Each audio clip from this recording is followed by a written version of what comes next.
जैसा कि हमने बात की थी 2D एरे, 2 डायमेंशनल एरे, जहाँ पे एरे डिक्लेयर करते टाइम उसकी number of rose and number of columns specify किए। यूजर से पूछना है कि कितनी रोज एंड कितने कॉलम्स की रिक्वायरमेंट है यूजर, उसके अकॉर्डिंगली डेटा रीड करते हैं एंड उस पर कुछ ऑपरेशन परफॉर्म करना चाहते हैं। जैसे एग्जांपल के लिए अभी हम बात कर रहे हैं 2 मैट्रिसेस के एडिशन की। तो पहली चीज 2 मैट्रिसेस का एडिशन होता कैसे, उसे एक बार डायग्राम फॉर्मेट में हम समझते हैं। जैसे अगर हमारे पास 2 मैट्रिसेस अवेलेबल हैं, मैट्रिक्स ड्रॉ करने का तरीका नॉर्मली हो सकता है आप कुछ ऐसा देख चुके हो पहले मैथ में, क्योंकि ये हम प्रोग्रामिंग में डिस्कस कर रहे हैं, उसके लिए आपको पहले से ये आइडिया होना चाहिए कि हम करना क्या चाहते हैं। तो 2 मैट्रिसेस अगर हम यहाँ पे ड्रॉ कर रहे हैं, दिस इज फर्स्ट मैट्रिक्स जिसमें हम डेटा जो प्रोवाइड करना चाहते हैं। सपोज फर्स्ट मैट्रिक्स के अंदर जो हमने डेटा अवेलेबल करवाया है वो है कुछ ऐसा, जहां पे वैल्यू है 23 एंड नेक्स्ट वैल्यू है सपोज 7 एंड यहाँ है सपोज 11। ये डेटा अवेलेबल है फर्स्ट रो के अंदर and similarly second row available है। सेकंड रो के अंदर डेटा क्या अवेलेबल है, सपोज ऐसी कुछ डेटा अवेलेबल है 6, 15 एंड 9। ऐसा कुछ डेटा अगर अवेलेबल है एक फर्स्ट मैट्रिक्स के अंदर 2 रोज, जहां पे फर्स्ट रो के अंदर 3 कॉलम, सेकंड के अंदर भी 3 कॉलम में ये डेटा। फर्स्ट मैट्रिक्स का जो साइज है 2 रोज एंड 3 कॉलम्स वाला। तो एडिशन होता कैसे है पहले उसे अगर हम समझें, तो एडिशन के लिए जब हमें मैथ का कॉन्सेप्ट अवेलेबल है जो मैट्रिसेस के एडिशन का, तो अगर हमें एडिशन परफॉर्म करना है फर्स्ट मैट्रिक्स का जिसका डायमेंशन है 2 रोज एंड 3 कॉलम्स, तो सेकंड मैट्रिक्स जिससे हमें एडिशन करना है वो भी सेम डायमेंशन की होगी तो कर सकते हैं, अदरवाइज नहीं। मतलब बात कुछ ऐसी कि अगर फर्स्ट मैट्रिक्स में हमारे पास 2 रोज एंड 3 कॉलम्स अवेलेबल हैं एंड सेकंड मैट्रिक्स में जो डेटा अवेलेबल है वो सपोज होता कुछ ऐसा, से 10 2 तरीके से डेटा अगर अवेलेबल है, सपोज 10 2, सेकंड रो के अंदर अगर अवेलेबल है सपोज 20 एंड से 5। तो इस केस में एडिशन की जो अप्रोच होती है, रिजल्टेंट मैट्रिक्स जो कैलकुलेट करने की अप्रोच होती है, वो अप्रोच क्या होती है उसे पहले देखते हैं एक बार। तो रिजल्टेंट मैट्रिक्स कैलकुलेट करने के लिए क्या करते हैं, पहले एडिशन करते हैं किसका, फर्स्ट मैट्रिक्स के अंदर जो फर्स्ट रो का फर्स्ट एलिमेंट है उसका एडिशन करते हैं किससे, सेकंड मैट्रिक्स के अंदर जो फर्स्ट रो का फर्स्ट एलिमेंट है उससे, और रिजल्टेंट डेटा आ जाता है रिजल्टेंट मैट्रिक्स के फर्स्ट रो के फर्स्ट कॉलम पे।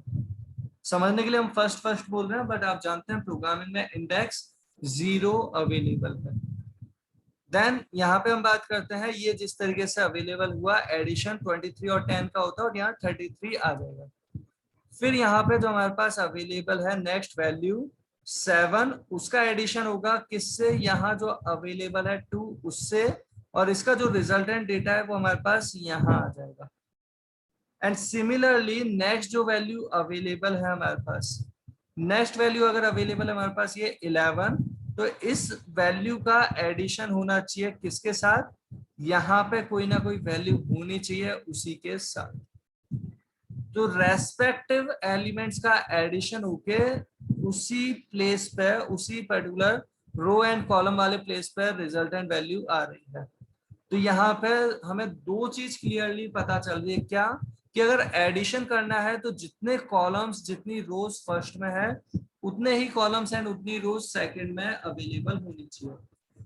और साथ के साथ दूसरी चीज पता चल रही है कि रिजल्टेंट मैट्रिक्स का साइज भी वही आएगा जो फर्स्ट और सेकंड मैट्रिक्स का साइज रहा होगा, क्योंकि फर्स्ट एंड सेकंड मैट्रिक्स का जो साइज है उसी पर्टिकुलर साइज का हमारे पास ये resultant array 2D array available होगा। रिजल्टेंट मैट्रिक्स उसी साइज की होगी जो फर्स्ट एंड सेकंड का है।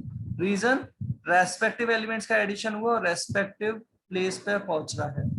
0 0 का 0 0 पे, 0 1 का 0 1 पे, 0 2 का 0 2 पे, तो ऑब्वियसली ये पूरा डेटा जो अवेलेबल होगा वो सेम साइज का ही होगा।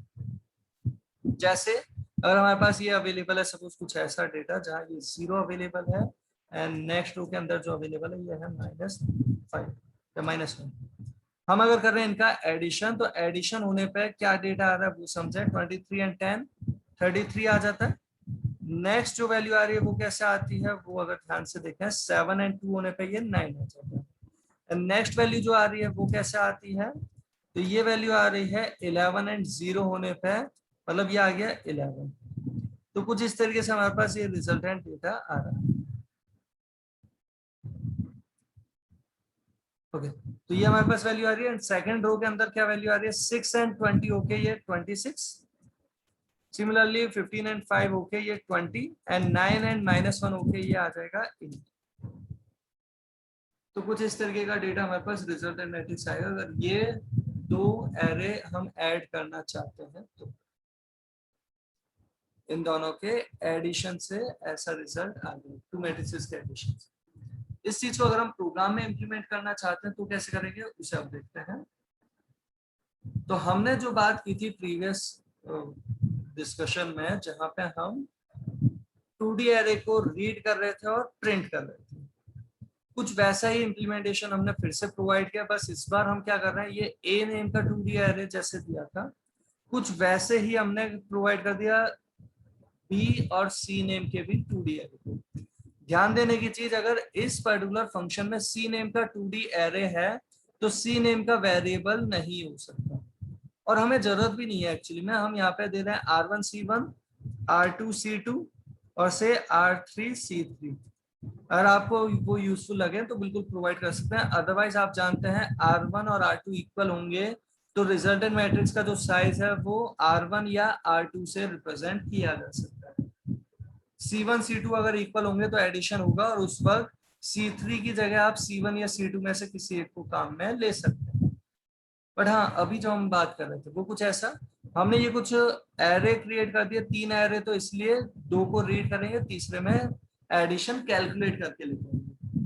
R1 C1 R2 C2 R3 C3 हमने respectively first matrix, second matrix and third matrix के लिए रोज एंड कॉलम्स के लिए वेरिएबल प्रोवाइड कर दिए।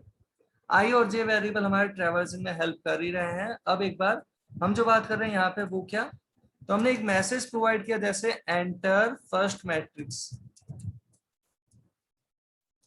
जो हम डेटा यूजर से रीड करना चाहते हैं उसके लिए एक मैसेज अलग से दे दिया, सपोज एंटर फर्स्ट मैट्रिक्स, जिसके लिए हमने पहले नंबर ऑफ रोज पूछे R1 में, नंबर ऑफ कॉलम C1 में, और उन्हीं की हेल्प से लूप प्रोवाइड कर दिया और ए नेम के इस एरे के अंदर डेटा रीड कर लिया।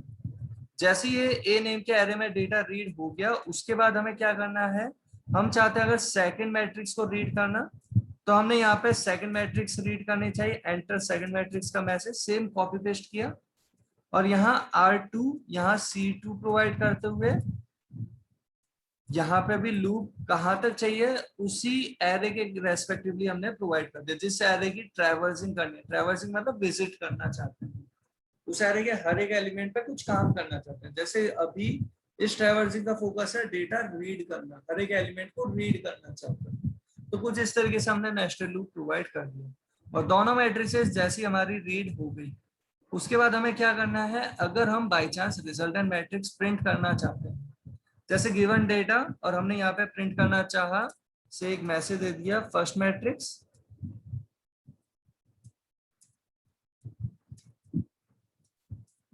कुछ इस तरीके से, और जैसे ये फर्स्ट मैट्रिक्स हम प्रिंट करवा देते हैं, हमें अगर फिर सेकंड मैट्रिक्स भी प्रिंट करवानी है तो सिमिलरली हमने प्रोवाइड किया, जहां फर्स्ट मैट्रिक्स के लिए रोज के लिए वेरिएबल है R1, कॉलम्स के लिए C1। सिमिलरली सेकंड मैट्रिक्स के लिए जब हम प्रोवाइड कर रहे हैं तो यहाँ पे R2 एंड C2 प्रोवाइड करने के साथ साथ एरे का नेम क्या दे दिया हमने, बी नेम का एरे, जिसे हमने रीड किया था यहाँ पे, उसी को हमने प्रोवाइड कर दिया। तो दोनों मैट्रिक्स एज इट इज अगर प्रिंट करनी थी तो प्रिंट कर दी।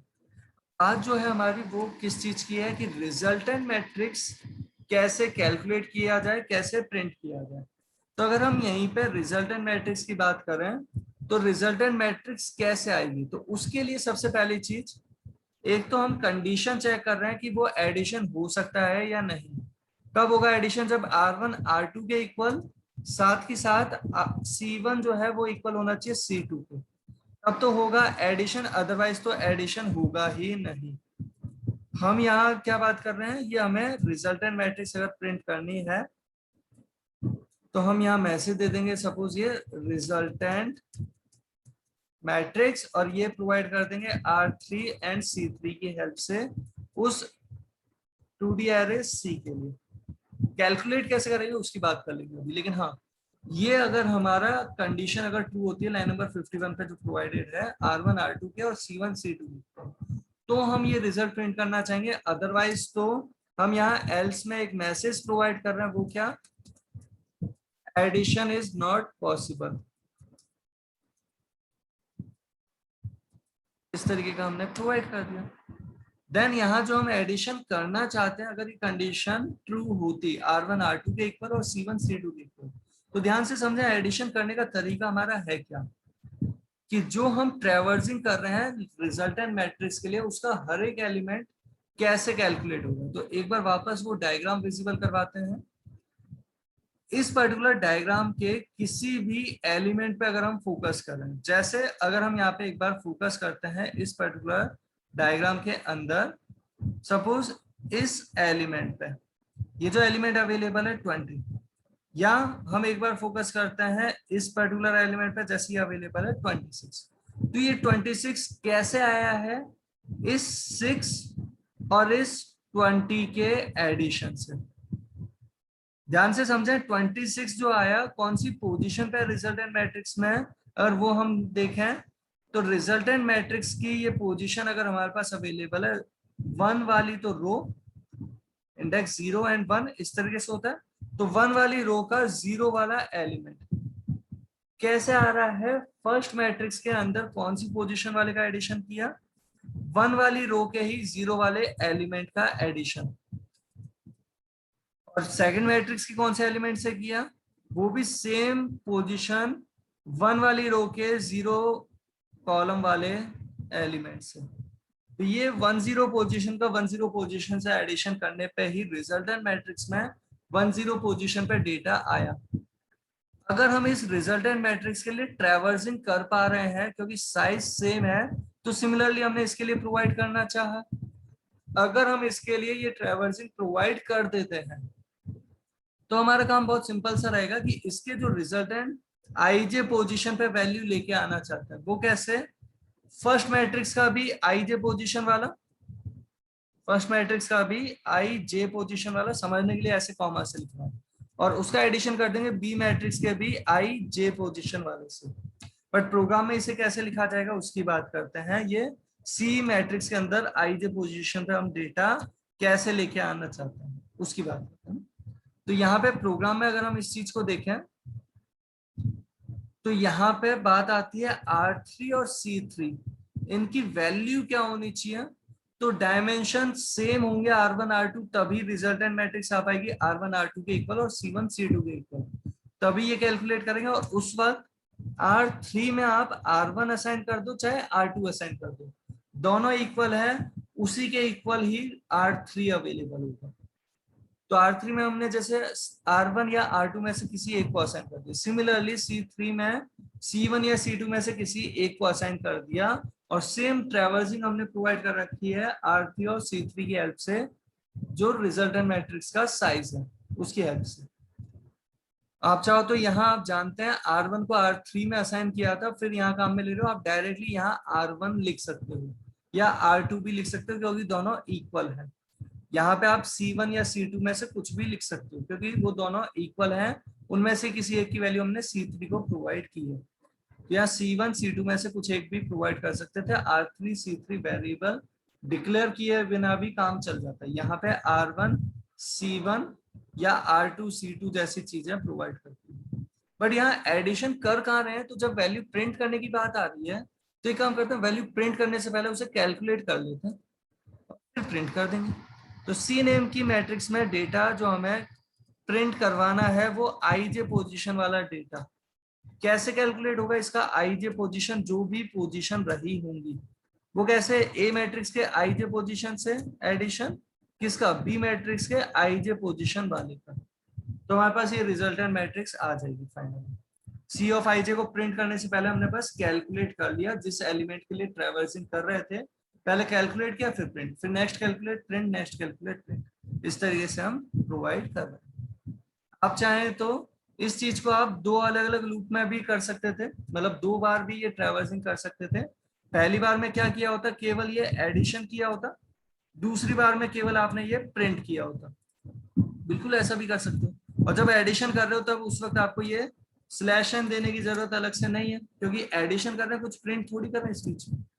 तो ये एडिशन के लिए हो जाता, और ये हो जाता आपके पास प्रिंट करने के लिए। अगर आप अलग अलग फंक्शन डिफाइन करना चाहते हैं तो पॉसिबली एडिशन वाले फंक्शन की वर्किंग ये रहती, क्योंकि एडिशन वाले फंक्शन जो सम नेम का फंक्शन या किसी नेम से आपने दिया होता, उसमें केवल आप एडिशन पे फोकस करते हैं। और जो प्रिंट करने का फंक्शन दिया होता, प्रिंट मैट्रिक्स वाला फंक्शन, उसमें आप इस चीज पे फोकस कर रहे होते हैं। तो कुछ इस तरीके से आप वो मैट्रिक्स प्रिंट करवा सकते हैं और ऐड करवा सकते हैं। बट अगर आप मेन फंक्शन में दोनों टास्क परफॉर्म कर रहे हैं तो अलग अलग ये ऑपरेशन परफॉर्म करने की जगह आप चाहें तो सेम ट्रैवर्सिंग के अंदर ही पहले कैलकुलेट किया, फिर उसे प्रिंट करवा लिया। इस तरीके से कर सकते हैं। हमने इसे किया कंपाइल, सेव कर लेते हैं जैसे से।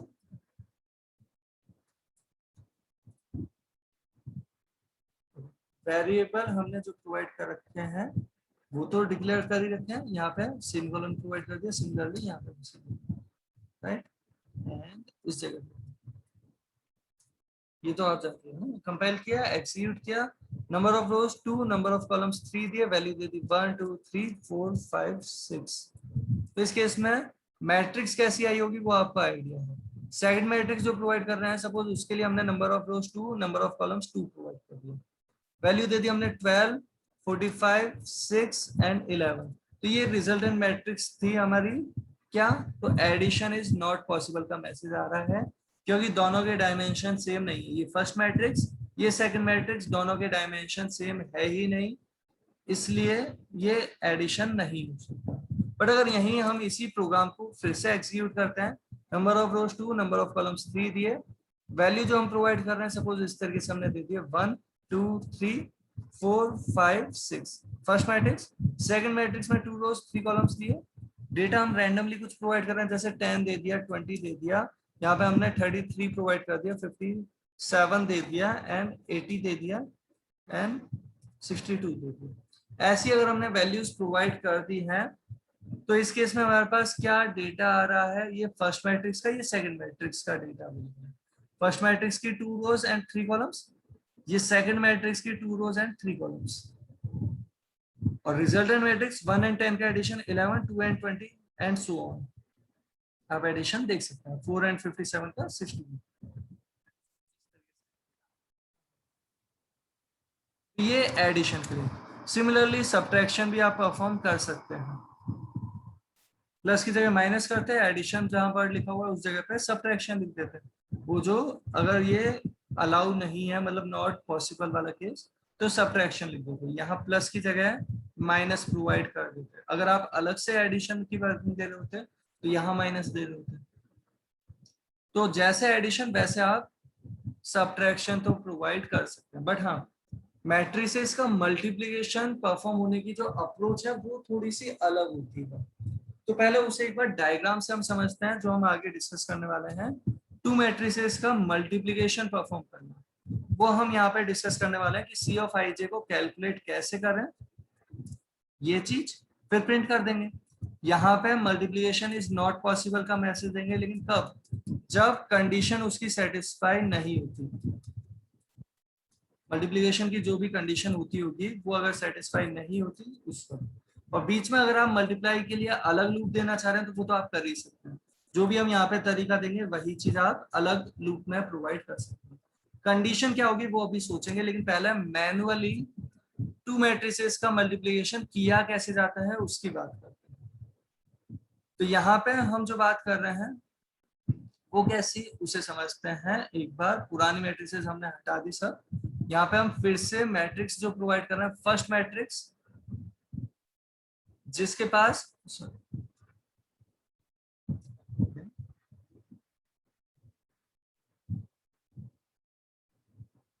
फर्स्ट मैट्रिक्स जिसके पास कुछ डेटा अवेलेबल है, सपोज 2 रोज एंड 3 कॉलम्स वाला ही डेटा। एक बार हम डायरेक्टली वो डेटा इस तरीके से पहले प्रोवाइड कर रहे हैं, से 2, 10 एंड से 1, एंड यहाँ पे प्रोवाइडेड है सपोज 11, 3 एंड से 5।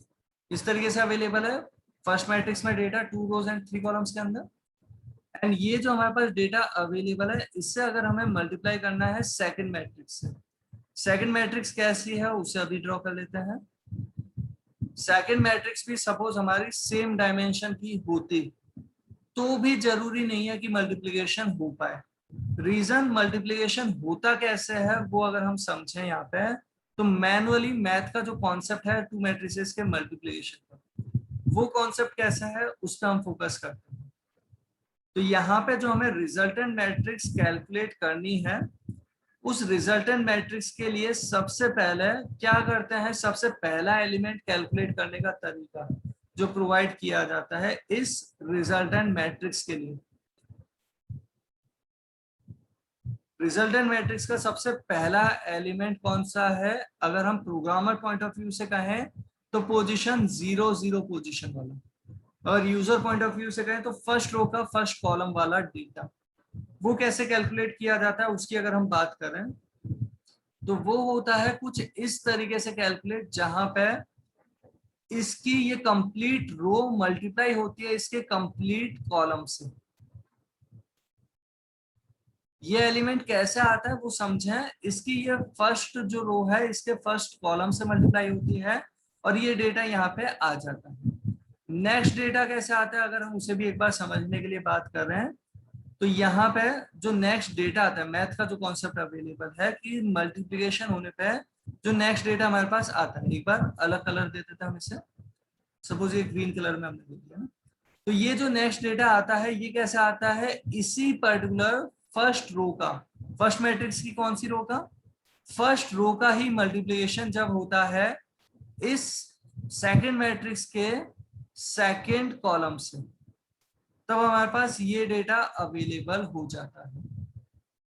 अब अगर आपको ये चीज थोड़ा सा आइडिया लग रहा है कि रिजल्टेंट मैट्रिक्स में कॉलम कितने आने वाले हैं, तो ध्यान से देखें यहाँ पे ये रेड और ग्रीन, ये रेड और ग्रीन जो हमने डिनोट किया है इसके फर्स्ट कॉलम से जब मल्टीप्लाई हुआ इस फर्स्ट रो का, जो फर्स्ट मैट्रिक्स की फर्स्ट रो है उसका जब फर्स्ट कॉलम से मल्टीप्लाई होगा तब ये फर्स्ट वैल्यू आ जाएगी, जब सेकंड कॉलम से मल्टीप्लिकेशन होगा तो सेकंड वैल्यू आ जाएगी, जब थर्ड कॉलम से मल्टीप्लिकेशन होगा तो थर्ड वैल्यू, जब फोर्थ कॉलम होती है अगर सेकंड मैट्रिक्स में तो उससे मल्टीप्लाई होने पे फोर्थ वैल्यू आ जाएगी। रिजल्टेंट मैट्रिक्स में नंबर ऑफ कॉलम्स कितने आने वाले हैं उसकी अगर बात करें तो एक बार हम समझने के लिए यहाँ पे लिख रहे हैं फर्स्ट मैट्रिक्स का डायमेंशन अगर R1 एंड C1 अवेलेबल है, सेकेंड मैट्रिक्स का जो डायमेंशन है वो अगर R2 C2 अवेलेबल है, तो रिजल्टेंट मैट्रिक्स में नंबर ऑफ कॉलम्स कितने होंगे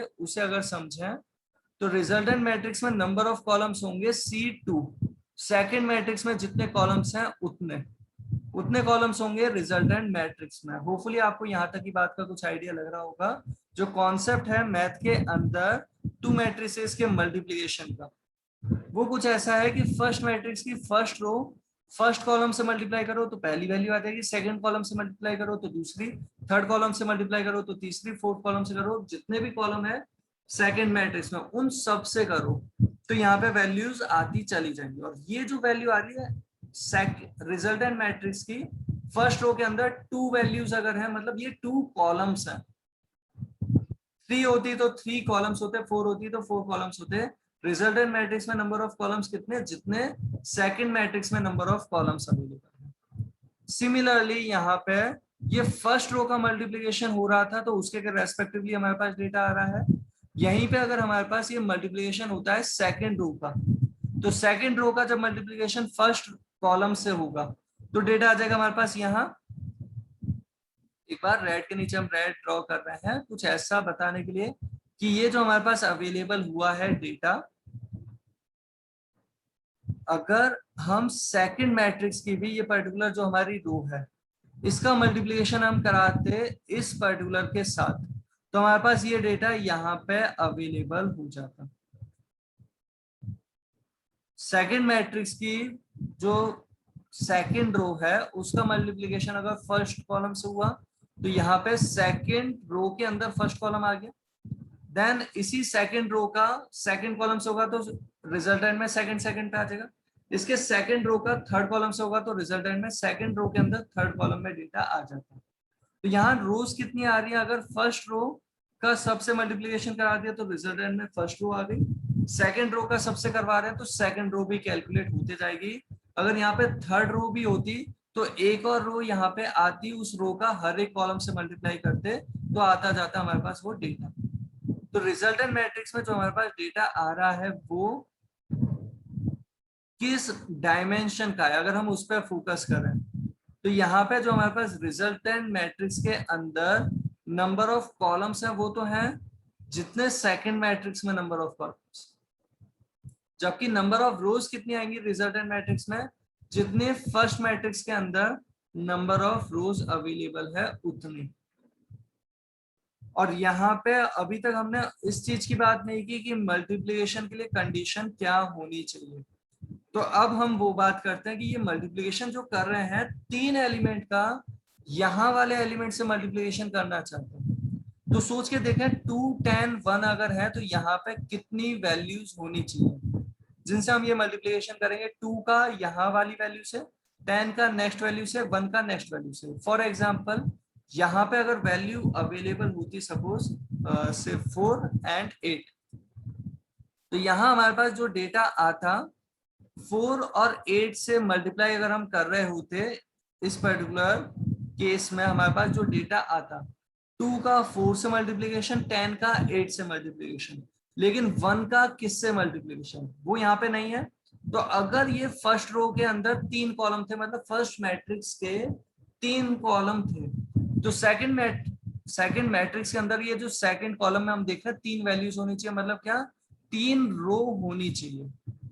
मतलब क्या चीज हम कह रहे हैं, क्या इक्वल होना चाहिए, फर्स्ट मैट्रिक्स में जितने कॉलम है, नो डाउट कहने में ऐसा आ रहा है कि फर्स्ट मैट्रिक्स की रो का सेकंड मैट्रिक्स के कॉलम से मल्टीप्लिकेशन करते हैं, बट फर्स्ट मैट्रिक्स की एक रो के अंदर जितने कॉलम है उनका सेकंड मैट्रिक्स के एक कॉलम में जितनी रोज हैं उनसे मल्टीप्लिकेशन करवाते हैं। तो रिजल्टेंट जो हमारे पास डेटा होना चाहिए यहाँ पे वो डेटा कैसे आता, अगर हमारे पास ये अवेलेबल होता सेकंड मैट्रिक्स में सपोज 4, 8 and 7 तो यहाँ पे हमारे पास जो वैल्यू आती इस जगह पे इस ग्रीन वाले पोर्शन पे, वो वैल्यू कैसे आती, जब हम कर रहे होते इस 2 का 4 से मल्टीप्लिकेशन, यहाँ पे एक बार लिख रहा हूँ ये वैल्यू, जब हम करते 2 का 4 से मल्टीप्लिकेशन, साथ के साथ 10 का 8 से मल्टीप्लिकेशन, साथ के साथ 1 का 7 से मल्टीप्लिकेशन, लेकिन 3 मल्टीप्लिकेशन एक जगह पे इस एक ग्रीन वाले पोर्शन पे कैसे आते, तो इन्हें आपस में प्लस किया जाता है। ये कॉन्सेप्ट होता है मैथ में मैट्रिक्स मल्टीप्लिकेशन का, कि इस पर्टिकुलर ग्रीन वाले एलिमेंट को अगर हम ध्यान से देखें जो रिजल्टेंट मैट्रिक्स में फर्स्ट रो के अंदर सेकंड कॉलम है, वो कैसे आ रहा है, फर्स्ट मैट्रिक्स की फर्स्ट रो का सेकंड मैट्रिक्स के इस सेकंड कॉलम से के मल्टीप्लिकेशन से, और रेस्पेक्टिव एलिमेंट का इसके 0 वाला एलिमेंट इसके 0 वाले से, इसके 1 वाला इसके 1 वाले से, इसके 2 वाला इसके 2 वाले से मल्टीप्लाई किया और उनका कर दिया एडिशन। और ये अगर ध्यान से समझ रहे हो आप, ये 3 वैल्यू है, 3 क्या है इस एग्जांपल में, इसकी रोज 2 है, कॉलम 3 है, तो यहाँ पे भी ये 3 होना चाहिए। 3 क्या होने चाहिए, इसके 3 रो होनी चाहिए। रिजल्टेंट मैट्रिक्स कैलकुलेट करना चाहते हैं, अगर मल्टीप्लाई करना चाहते हैं तो मल्टीप्लिकेशन के लिए जो कंडीशन होनी चाहिए वो कंडीशन क्या, कि ये जो वैल्यू हमारे पास है C1 और R2 की वैल्यू ये आपस में इक्वल होने चाहिए, तो ये मल्टीप्लिकेशन हो पाएगा, अदरवाइज ये मल्टीप्लिकेशन अलाउड नहीं है। C1 और R2 आपस में अगर इक्वल है तो ये मल्टीप्लाई कर पाएंगे, अदरवाइज ये मल्टीप्लिकेशन अलाउड नहीं है। और एक चीज और यहीं पे साथ के साथ देखें, यहाँ हर एक प्लेस पे एक बार नहीं कितनी बार मल्टीप्लिकेशन हुआ वो एक बार नोटिस करें आप।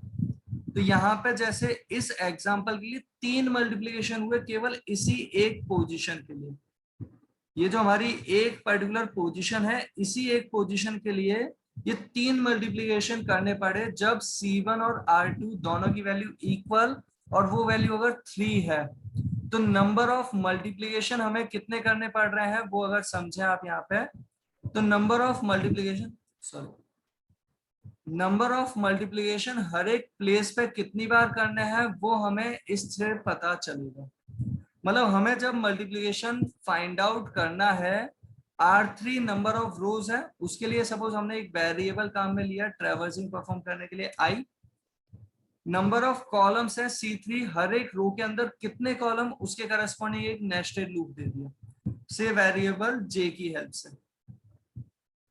जितनी रो उन सबको कैलकुलेट करना और उनमें भी हर एक कॉलम को, तो उस रो के भी इनर लूप प्रोवाइड किया से वेरिएबल J की हेल्प से दे रहे हैं, तो जितने कॉलम उतने टाइम चलना चाहिए। और उस पर्टिकुलर रो के उस पर्टिकुलर कॉलम पे आने के बाद भी मल्टीप्लिकेशन हमें बार बार करवाना है एक ही एलिमेंट के लिए, वो कितनी बार करवाने मल्टीप्लिकेशन वो हमें यहाँ से पता चल जाएगा, वो वैल्यू K, जो C1 से भी दे सकते हैं R2 से भी दे सकते हैं, क्योंकि ये दोनों इक्वल होने चाहिए।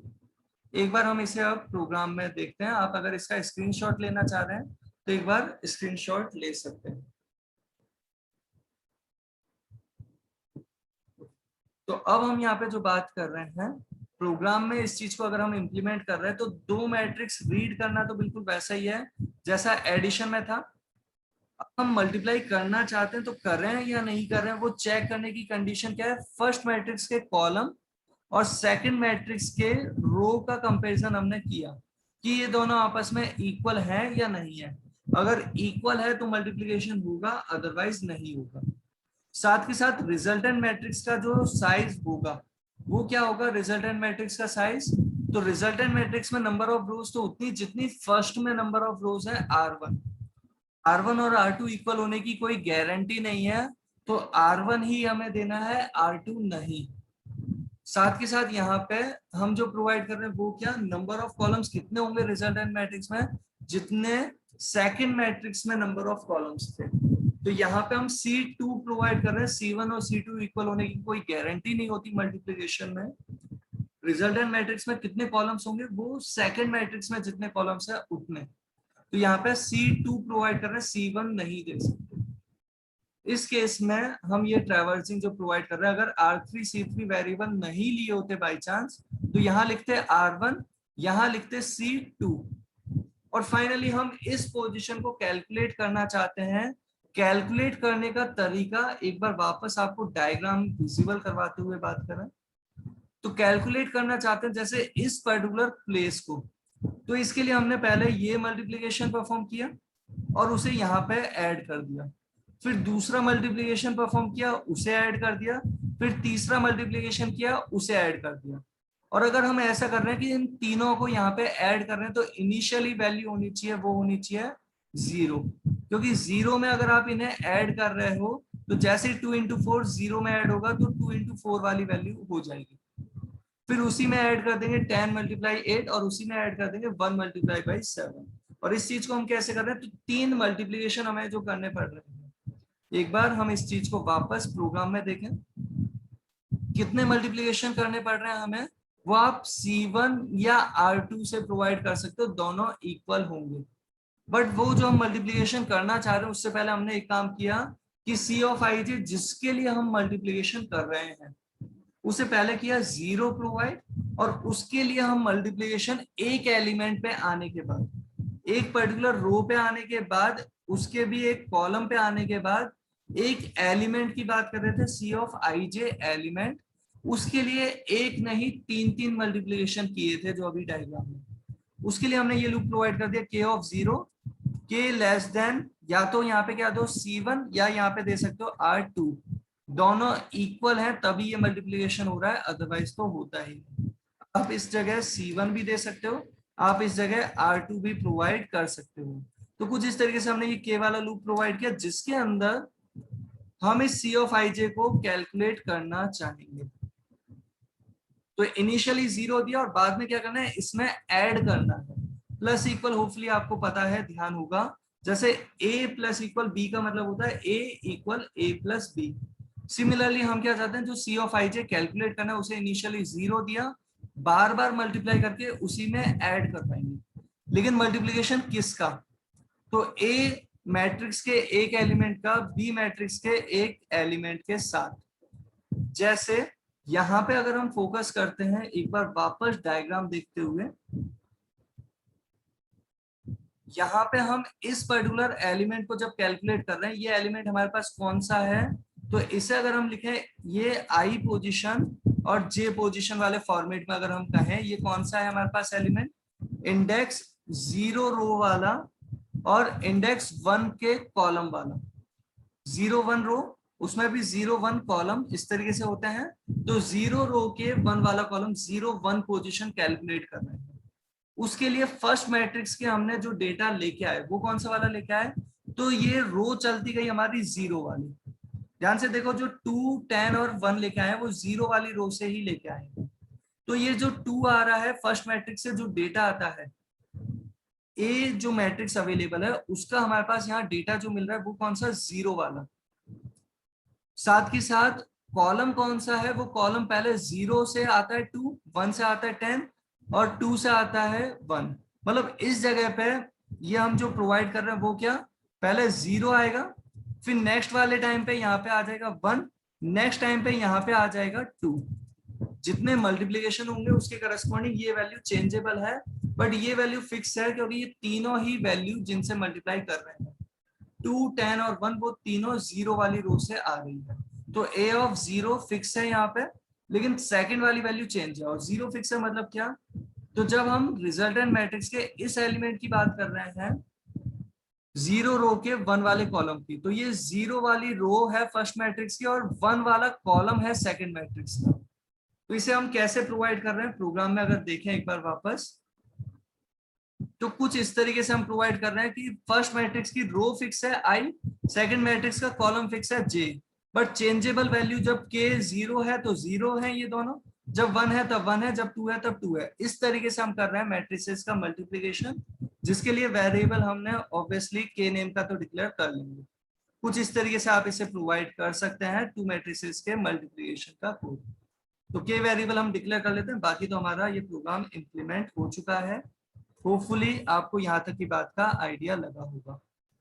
2 रोज 3 कॉलम्स अगर दिए और रिजल्टेंट में हमने वैल्यू दे दी जैसे 1 2 3 4 5 6 एंड सेकंड मैट्रिक्स हमने प्रोवाइड की, भले ही यहाँ पे हमें रो जो प्रोवाइड करनी है वो 3 होनी चाहिए, कॉलम भले ही वहां पे 1 हो, हमने दे दिया जैसे 10 20 एंड 30। तो हमारे पास रिजल्टेंट